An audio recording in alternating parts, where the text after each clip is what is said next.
گونج گونج اٹھے ہیں نغمات رضا سے بوستا، کیوں نہ ہو کس پھول کی مدحت میں وامل قار ہے، کیوں نہ ہو کس پھول کی مدحت میں وامل قار ہے۔ الحمدللہ رب العالمین والصلاة والسلام علی سید المرسلین، اما بعد فاعوذ باللہ من الشیطان الرجیم، بسم اللہ الرحمن الرحیم۔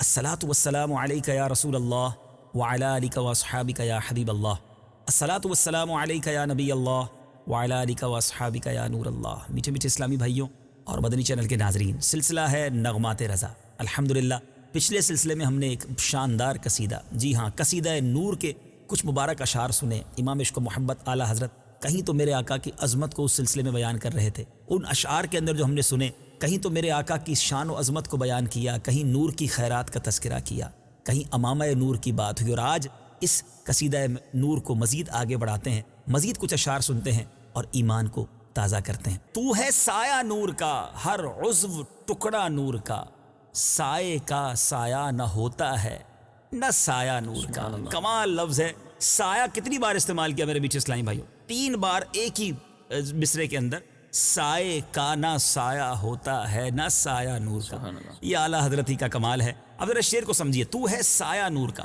اعلیٰ حضرت یہ بتانا چاہ رہے ہیں کہ یا رسول اللہ صلی اللہ علیہ وسلم، آپ نور خدا کا عکس ہیں، آپ اللہ کے نور کا سایہ ہیں، اور سایہ اور فیض ایسا ہے کہ آپ کے نورانی جسم کا عضو، یعنی عضو کا مطلب ہوتا ہے پارٹ آف دا باڈی، کوئی حصہ جسم کا، ہر عضو جو ہے گویا آپ کا نور کا ہے۔ اور آقا آپ چونکہ نور خدا کا سایہ ہے، تو سایہ کا تو سایہ نہیں ہوتا۔ آپ نے کبھی دیکھا ہے میٹھے اسلامی بھائیوں کہ کسی چیز کا سایہ ہو پھر اس کا بھی سایہ ہو؟ نہ سایہ کا سایہ ہوتا ہے اور نہ نور کا سایہ ہوتا ہے۔ تو پیارے آقا سایہ بھی ہیں مگر وہ نور خدا کا سایہ ہیں، عکس نور خدا ہیں، اور چونکہ خود نور ہیں اس لیے آپ کا بھی سایہ نہیں ہے۔ ذرا سمجھیے اور اعلیٰ حضرت کی بھی شاعری کی شان سمجھیے اور میرے آقا کے نور کا بھی تصور جمائیے۔ کیا لکھتے ہیں؟ تو ہے سایہ نور کا، ہر عضو ٹکڑا نور کا، سائے کا سایہ نہ ہوتا ہے نہ سایہ نور کا۔ تو ہے سایہ نور کا، ہر عضو ٹکڑا نور کا، سایہ کا سایہ نہ ہوتا ہے نہ سایہ نور کا، سایہ کا سایہ نہ ہوتا ہے نہ سایہ نور کا۔ سبحان اللہ، کیا بات ہے۔ اعلیٰ حضرت ایک شعر میں کیا خوب لکھتے ہیں، وصف رخ میں گاتی ہیں حوریں ترانہ نور کا، وصف رخ میں گاتی ہیں حوریں ترانہ نور کا، قدرتی بینوں میں کیا بجتا ہے لہرا نور کا۔ کچھ مشکل الفاظ ہیں چونکہ پرانی اردو ہے، لیکن ذرا سمجھیے تو ایمان تازہ ہو جائے گا۔ وصف رخ، اس کے معنی کیا بنا؟ وصف رخ کا معنی یہ ہے کہ نبی پاک علیہ الصلوۃ والسلام کے چہرے کی تعریف، کسی کے رخ کی تعریف کی جائے، اس کو کہتے ہیں وصف رخ۔ ٹھیک ہے، بینوں، یہ بین کی جمع ہے، اور بین ایک ساز ہے۔ سپیرے بھی آپ نے دیکھا ہوگا جو سانپ کے لیے بین بجاتے ہیں۔ اچھا، لہرا، اس سے کیا مراد ہے؟ نغمہ، لے یا سر۔ اب اس شعر کا مطلب کیا بنتا ہے؟ اعلیٰ حضرت امام سنت کیا لکھتے ہیں؟ یعنی یہاں حوریں جو ہیں نبی پاک علیہ الصلوۃ والسلام کی شان کو جو بیان کر رہی ہیں، جنت میں جو ترانے گویا گنگنائے جا رہے ہیں، وہ پیارے آقا کی شان ہے، نبی پاک کے گویا مدح سرائی کی جا رہی ہے، اس کا تصور جمایا ہے۔ اعلیٰ حضرت لکھتے ہیں کہ یا رسول اللہ صلی اللہ علیہ وسلم، آپ کے چہرے کی تعریف میں جنت کی حوریں جو ہیں وہ نور کا ترانہ گا رہی ہیں، اور وہاں جو ہے وہ قدرتی بینوں، یعنی نور کے سروں سے، وہاں میوزک تو نہیں ہوگا نا، لیکن نور کے سروں سے، قدرتی بینوں میں کیا بجتا ہے نغمہ نور کا۔ اس سے مراد ہے کہ یا رسول اللہ، نور کے سروں سے کیا خوب نورانی نغموں کی لہریں اٹھ رہی ہیں۔ یا رسول اللہ، جنت میں بھی گویا آپ کے استقبال کی تیاریاں ہو رہی ہیں، آپ کی مدح سرائی وہ حوریں کر رہی ہیں، اور سچی بات یہ ہے حوریں آپ کی نعتیں گنگنا کر اپنا نصیبی جگا رہی ہیں۔ کیا خوبصورت بات اعلیٰ لکھتے ہیں، وصف رخ میں گاتی ہیں حوریں ترانہ نور کا، قدرتی بینوں میں کیا بجتا ہے لہرا نور کا، وصف رخ میں گاتی ہیں حور ترانہ نور کا، قدرتی بینوں میں کیا بجتا ہے لہرا نور کا، قدرتی بینوں میں کیا بجتا ہے لہرا نور کا۔ سبحان اللہ سبحان اللہ۔ اب جو شعر ہے وہ بڑا ذو معنی ہے، بڑی زبردست بات کی طرف اشارہ ہے۔ اعلیٰ حضرت لکھتے ہیں ناریوں کا دور تھا، دل جل رہا تھا نور کا، تم کو دیکھا ہو گیا ٹھنڈا کلیجہ نور کا۔ ناری کس کو کہتے ہیں؟ جہنمی، آگ والے، دوزخی جس کو کہتے ہیں۔ اچھا، دور یعنی ان کا زمانہ تھا۔ کلیجہ جگر کو کہتے ہیں، دل کو کہتے ہیں، دل اور سینے کو بھی کلیجہ کہا جاتا ہے شاعری میں بھی۔ اچھا، اب اس شعر کا معنی کیا بنتا ہے؟ ناریوں کا دور تھا، دل جل رہا تھا نور کا، تم کو دیکھا ہو گیا ٹھنڈا کلیجہ نور کا۔ یعنی نبی پاک علیہ الصلوۃ والسلام کے سامنے جب کفار کا ایک بڑے ظلم و ستم کا دور تھا اور ان کو دیکھ کر نبی پاک علیہ الصلوۃ والسلام جو ہیں یقیناً وہ پریشانی کا باعث تھا وہ سارا معاملہ، تو پیارے آقا علیہ الصلوۃ والسلام نے جب اپنے نور کی کرنیں بکھیری تو میرے بیچ اسلامی بھائیو کفر کا زور جو ہے وہ ٹوٹ گیا اور نور کا جگر ٹھنڈا ہو گیا۔ اس کی ایک شرح تو یہ ہے کیونکہ اب قیامت تک نور کا غلبہ رہے گا، اور کچھ عشاق نے اس کی شرح یہ بھی کی کہ جب یہ کفار کا بڑا زبردست زور تھا، بڑا ظلم و ستم تھا، تو میرے آقا علیہ الصلوۃ والسلام نے اللہ تبارک و تعالیٰ سے یہ دعا کی کہ یا اللہ، عمر بن خطاب یا عمر بن حشام، ان دونوں میں سے کسی ایک کو ایمان کی دولت عطا کر کے اسلام کو طاقت اور عزت عطا فرما۔ حدیث کا مضمون کچھ اس طرح ہے، اللہ تبارک و تعالیٰ نے حضرت عمر بن خطاب رضی اللہ تعالیٰ عنہ کو ایمان کی دولت سے نوازا، آپ 40ویں مسلمان بنے، اور آپ کے ایمان لانے سے میرے آقا کو بڑی خوشی ہوئی، اسلام کو تقویت بھی ملی۔ اللہ غنی۔ اس شعر کا ایک معنی یہ بھی بن سکتا ہے کہ ناریوں کا دور تھا، ہر طرف ظلم و ستم کی آندھی چل رہی تھی، میرے آقا گویا ایک پریشانی میں مبتلا تھے، مگر اے عمر، جب آپ ایمان لائے، میرے آقا نے آپ کو دیکھا تو نبی پاک کا جو دل ہے وہ ٹھنڈا ہو گیا، جگر ٹھنڈا ہو گیا، آپ کے ایمان لانے سے پیارے آقا کو خوشی نصیب ہوئی۔ بہرحال نبی پاک کی کیا شان، میرے آقا کی صحابہ کی کیا شان۔ اب ذرا شعر کو سنیے اور ایمان تازہ کیجئے۔ ناریوں کا دور تھا، دل جل رہا تھا نور کا، تم کو دیکھا ہو گیا ٹھنڈا کلیجہ نور کا۔ ناریوں کا دور تھا، دل جل رہا تھا نور کا،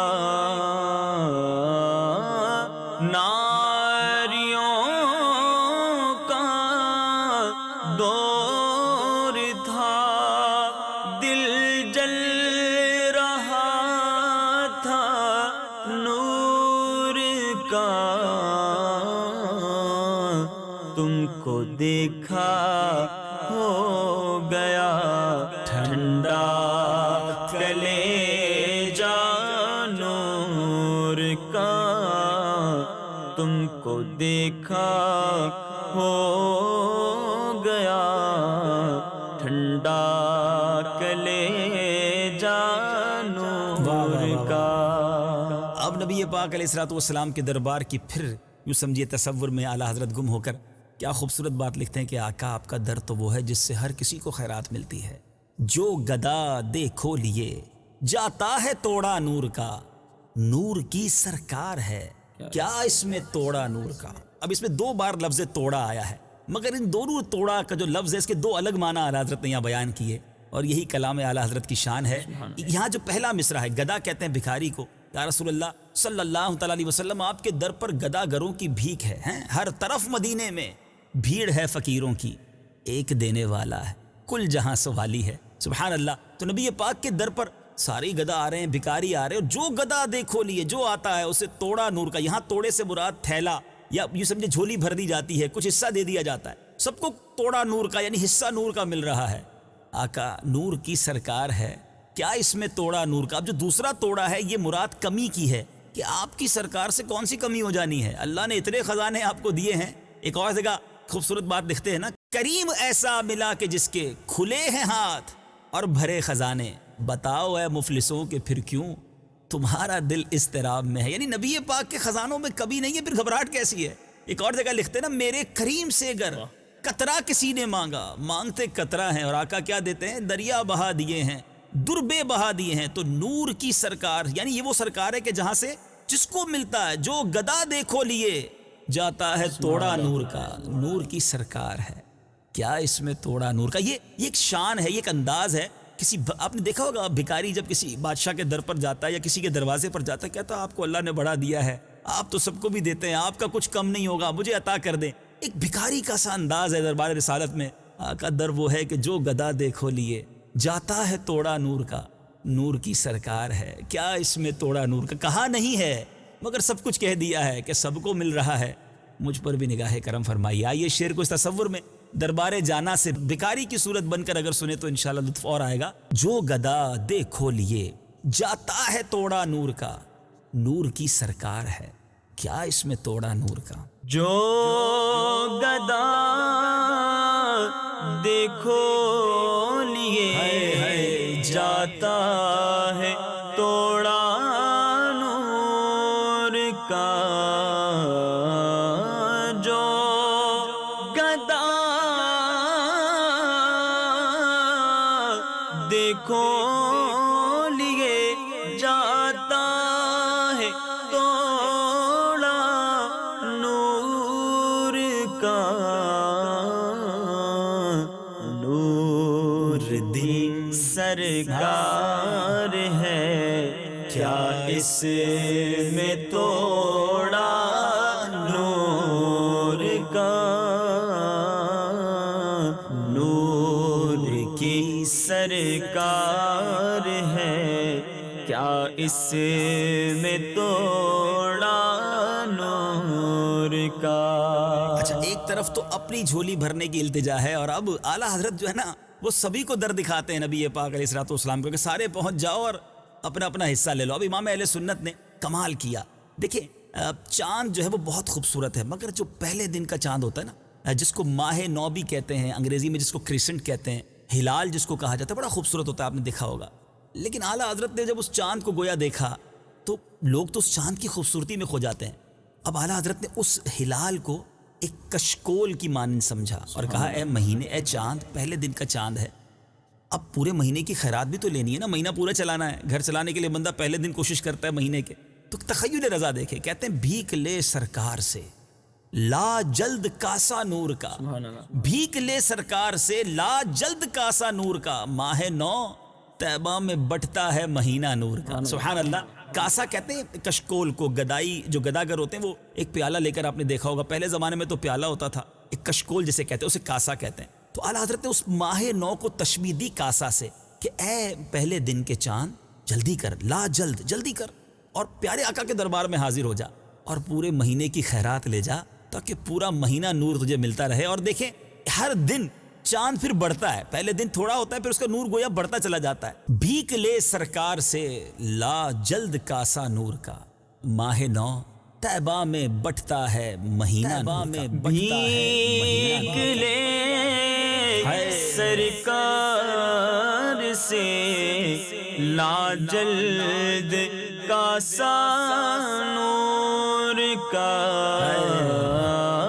بھیک لے سرکار سے لا جلد کاسا نور کا، ماہ نو طیبہ میں بٹتا ہے مہینہ نور کا، ماہ نو طیبہ میں بٹتا ہے مہینہ نور کا۔ جی میرے میٹھے اسلامی بھائیوں، قصیدہ نور جاری ہے اور ایسا لگ رہا ہے کہ نور کی برسات بھی جاری ہے۔ کیا بات ہے میرے امام کی، امام اہل سنت کی۔ انشاءاللہ بہت سارے اشعار باقی ہیں، اگلے سلسلے میں قصیدہ نور کے مزید اشعار بھی سنیں گے، اس کی شرح کو سمجھنے کی کوشش کریں گے۔ رب کریم سے دعا ہے اللہ تعالیٰ تربت اعلیٰ حضرت پر کروڑوں انوار و تجلیات کی بارش برسائے اور ہمیں بھی اعلیٰ حضرت کے صدقے نبی پاک علیہ الصلوۃ والسلام کا سچا عشق عطا فرمائے۔ صلو علی الحبیب صلی اللہ تعالی علی محمد صلی اللہ علیہ وسلم۔